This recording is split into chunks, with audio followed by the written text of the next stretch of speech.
विद्यार्थी, Chandra paradise inter college Khutahan की online classes में मैं Indresh Kumar Sharma as a biology teacher आप लोगों का बहुत बहुत स्वागत करता हूं और आशा करता हूं कि मेरे द्वारा बनाए गए इस वीडियो के माध्यम से आप इस लॉकडाउन के कठिन समय में आप अपने ज्ञान के दायरे को बढ़ाते जाएंगे।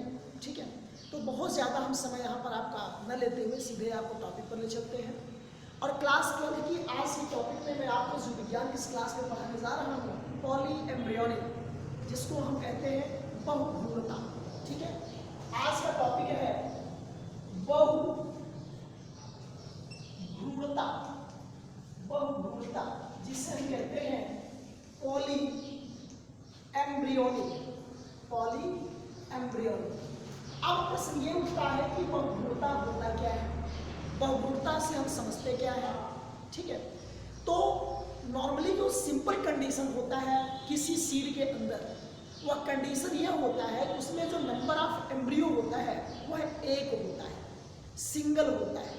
ठीक, तो अगर एक एम्ब्रियो है तो ये नॉर्मल कंडीशन है, सामान्य दशा है।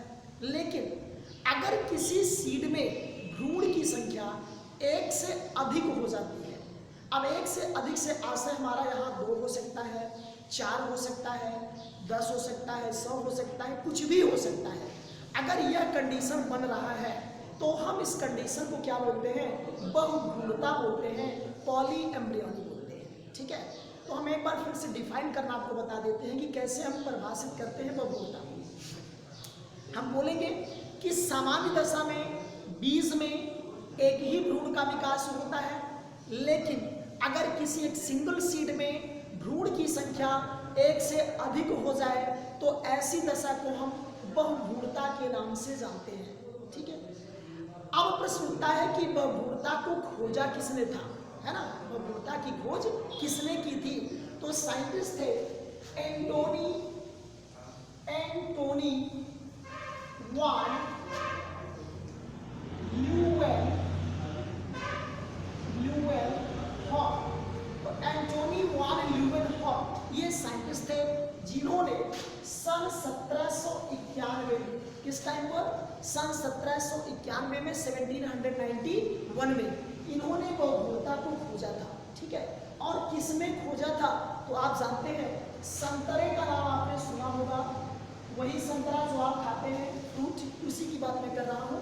तो संतरे में एंटोनी वान ल्यूवेनहॉक ने सबसे पहले बहुभ्रूणता को खोजा था।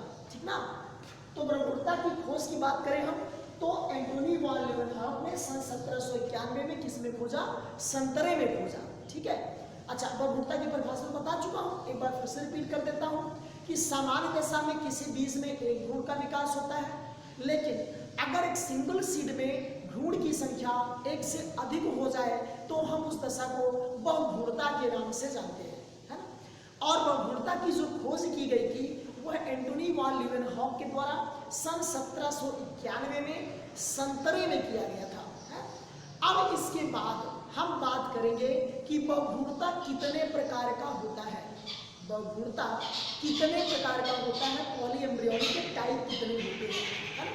तो अगर मैं बात करूं बहुभ्रूणता के प्रकार की, तो जो बहुभ्रूणता होता है वह निम्नलिखित प्रकार का होता है। जैसे अगर हम सबसे पहले बात करें सरल बहुभ्रूणता की, किसकी बात करें, सरल बहुभ्रूणता,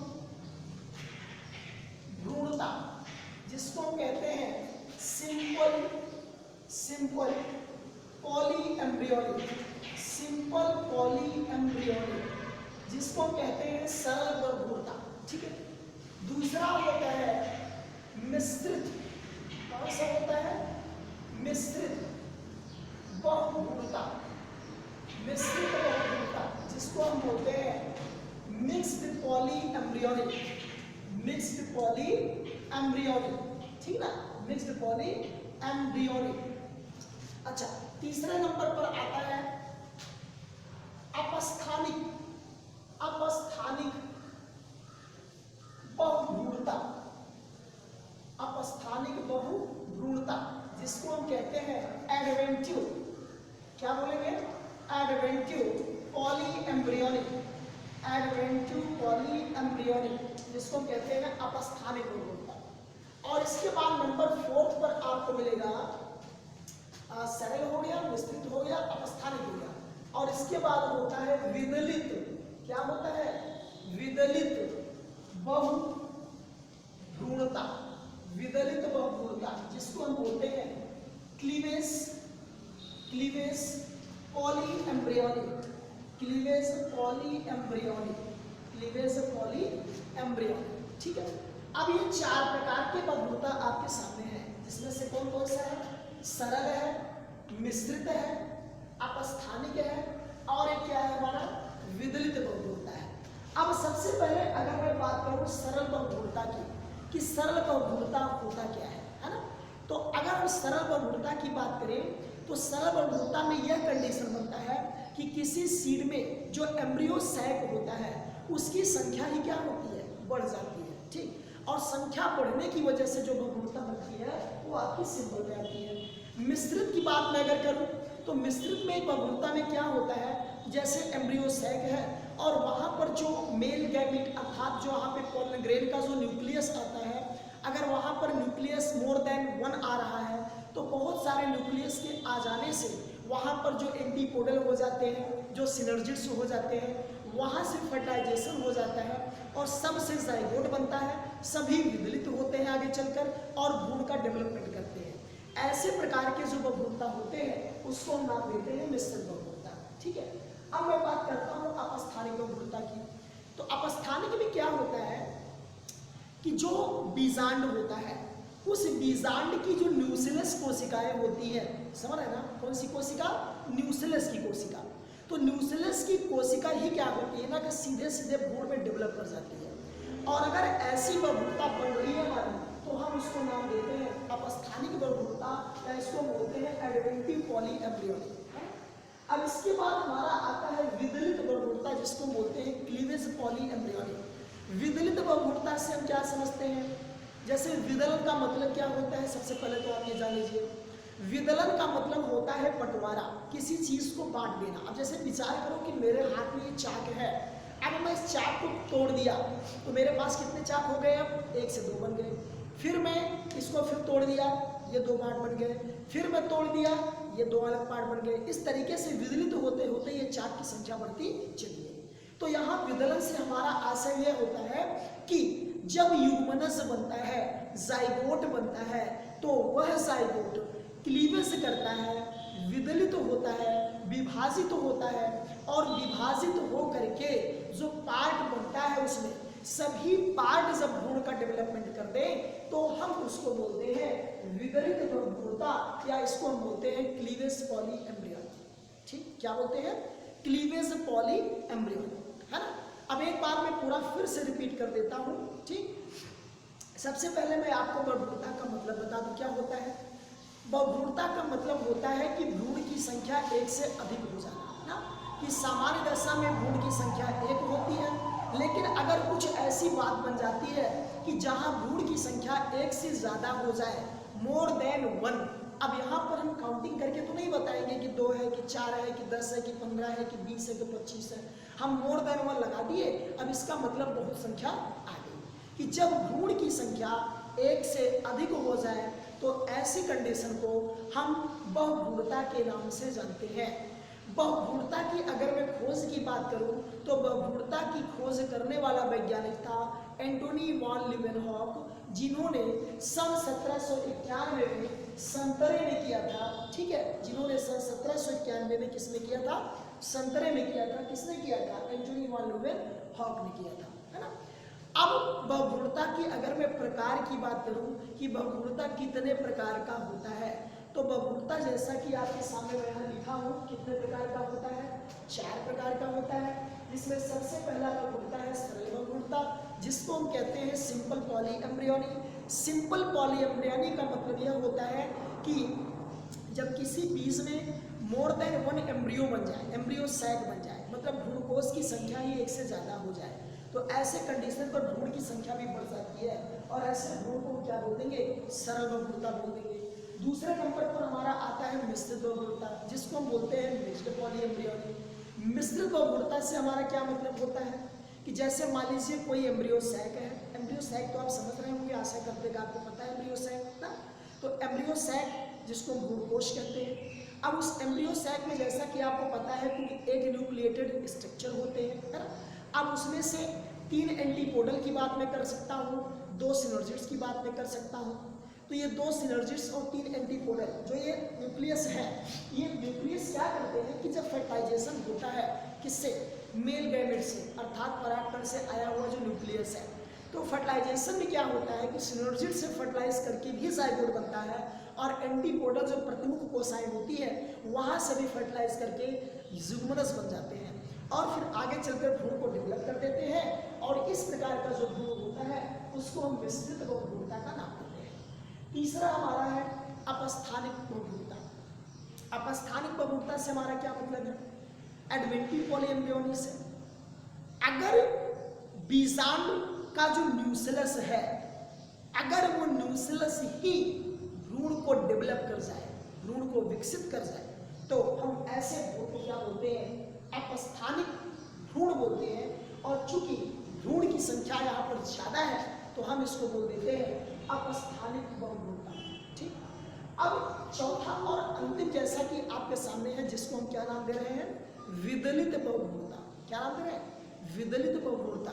तो विदलित बहुभ्रूणता से हमारा मतलब क्या होता है कि विदलन का मतलब ही होता है बंटवारा, बढ़ जाना, डिवाइड हो जाना। और डिवाइड हो कौन रहा है, डिवाइड हो रहा है यूग्मनज, जाइगोट डिवाइड हो रहा है। तो इसलिए हम इसको क्लीवेज अर्थात विदलित बहुभ्रूणता के नाम से जानते हैं, है ना। परिभाषा कैसे देंगे कि ऐसी बहुभ्रूणता जिसमें युग्मनज के विभाजन से बहुत सारे भ्रूण बन जाते हो, उसको हम विदलित बहुभ्रूणता या हम उसको क्लीवेज पॉलीएम्ब्रियोनी का नाम देते हैं।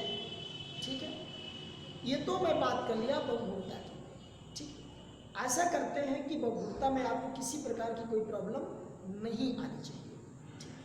हाँ, मैं एक बार और रिपीट कर देता हूँ जिससे कि आपका कंफ्यूजन 100% दूर हो जाए, जिससे आपको किसी प्रकार की कोई दिक्कत ना हो। ठीक, एक बार शुरू से हम चलते हैं, हम बात कर लेते हैं बहुभ्रूणता की, पॉलीएम्ब्रियोनी की। हम बोलेंगे कि in normal situation a single seed contain 1 embryo. Suppose that if the number of embryo more than 1 is single seed, then such condition known as polyembryony. समझ रहे ना। अब क्वेश्चन बनता है कि पॉलीएम्ब्रियोनी की खोज किसने की, तो polyembryony was discovered by Antony von Leeuwenhoek in 1791। और किसमें, ऑरेंज में, संतरा में। ठीक है, अगला प्रश्न फिर बनता है कि बहुभ्रूणता कितने प्रकार का होता है, तो बहुभ्रूणता 4 प्रकार, जैसा कि आपके सामने लिखा गया है। अब इसमें से मैं बात करूं, अगर मैं सरल बहुभ्रूणता की, सिंपल पॉलीएम्ब्रियोनी की, कि सिंपल पॉलीएम्ब्रियोनी क्या होता है, तो हम बोलेंगे कि if the number of embryo sac originate more than one a single ovule, then such condition more than one embryo is created। और इसको क्या बोलेंगे हम, सरल बहुभ्रूणता बोलेंगे। ठीक, दूसरा है मिश्रित बहुभ्रूणता कि what is the mixed polyembryony, तो हम बोलेंगे कि 3 antipodal and 2 synergids, 3 antipodal and 2 synergids if fertilize more than one male gamete that is generative nucleus। तो ऐसे कंडीशन पर जो बहुत सारे भ्रूण बनते हैं उसको हम क्या बोलते हैं, मिश्रित बहुभ्रूणता का नाम देते हैं। तब तीसरा हमारा है अपस्थानिक बहुभ्रूणता, दैट इज क्लीवेज पॉलीएम्ब्रियोनी, कि इफ न्यूक्लियस सेल, अब न्यूक्लियस सेल क्या है आपको पता है कि if nucleus cell directly originate into a new embryo, now the number of embryos created more than one, such condition known as अपस्थानिक बहुभ्रूणता, इसको बोलते हैं adventive polyembryony. Fourth and last that is विदलित बहुभ्रूणता, cleavage polyembryony. What is the cleavage polyembryony, cleavage polyembryony का मतलब होता है कि इफ जाइगोट, ना जो जाइगोट होता है, divide several time and each part of zygote capable to produce a new embryo, such condition known as what, that is विदलित बहुभ्रूणता or cleavage polyembryony. Okay, तो आज का जो टॉपिक है ये बड़ा ही इंपॉर्टेंट है। 60 नोट्स में 2 नंबर का क्वेश्चन आपसे ये पूछा जाएगा परीक्षा में, और आएगा भी। मेरा विश्वास है कि इस बार आपके एग्जाम में मिलेंगे आपको, और 2 नंबर का प्रश्न होता है, आप बेहतर लिखते हैं तो बेहतर मार्किंग आपके साथ होती है। ठीक है, तो इसको आप एक बार देखिएगा, पूरा रिपीट करिएगा, रिवाइज करिएगा, नोट्स पे लिखिएगा, लिख करके अपने आप को मूल्यांकन खुद करिएगा कि मैं समझ कर कितना अच्छा मैं लिख पाया हूँ इस टॉपिक में। ठीक है, तो आज के लिए इतना ही। इसके बाद जो इसके बाद का टॉपिक है मैं अगले वीडियो में फिर से अपलोड करूँगा। आज इतना ही, धन्यवाद।